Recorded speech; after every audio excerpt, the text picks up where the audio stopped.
Hi, today we talk about a remarkable couple of chemists. A couple whose name is intrinsically linked to radioactivity, the discovery of a new branch of scientific research, and the advancement of women in science. No, I am not going to talk about Marie and Pierre Curie.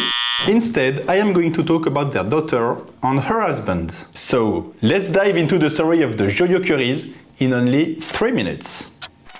Irène Curie was born on September 12, 1897 in Paris. Her parents, Pierre and Marie, teamed up with other renowned scientists such as Paul Langevin and Jean Perrin to give their children a top-notch university education. And unsurprisingly, Irène was very talented. She followed her mother onto the battlefield in 1914, obtained a doctorate on the radiation of polonium, which her mother has discovered in 1898, and remained in her mother's laboratory until her death in 1934. It was now that she was going to reveal herself. She met Frédéric Joliot in 1925, a talented young chemist who worked as Marie Curie's personal laboratory assistant. The two young people married in 1926, became inseparable, and worked together on radioactivity. Well, talking about all their science in only 3 minutes is almost impossible, but basically their research can be summarized in 2 experiments. First, observing polonium decay, they realized that it sometimes emitted a slightly strange particle that resembled a neutral proton. This observation was repeated a few weeks later by James Chadwick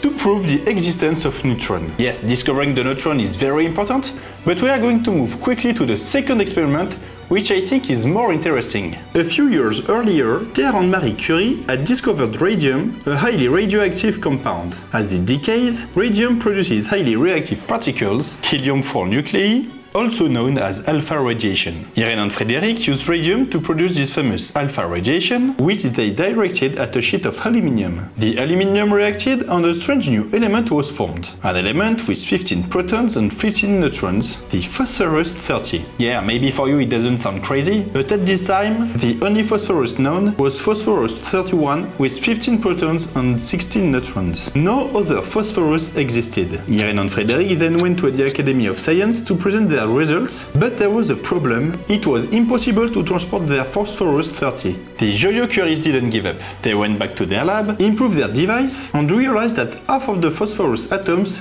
decayed in 3 minutes into silicon 30, a perfectly stable element. Their experiment was then reproduced in Ernest Lawrence's cyclotron, which proved their discovery. They repeated their experiment and obtained nitrogen 13 with 7 protons and 6 neutrons, another unknown element with a half-life of 10 minutes. In fact, the Joliot-Curies had just invented a new science, artificial radioactivity or man-made radioactivity.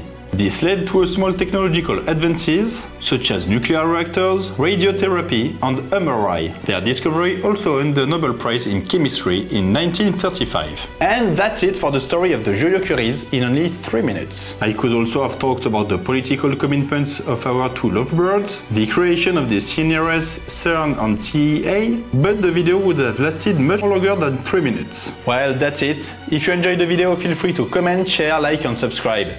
See ya!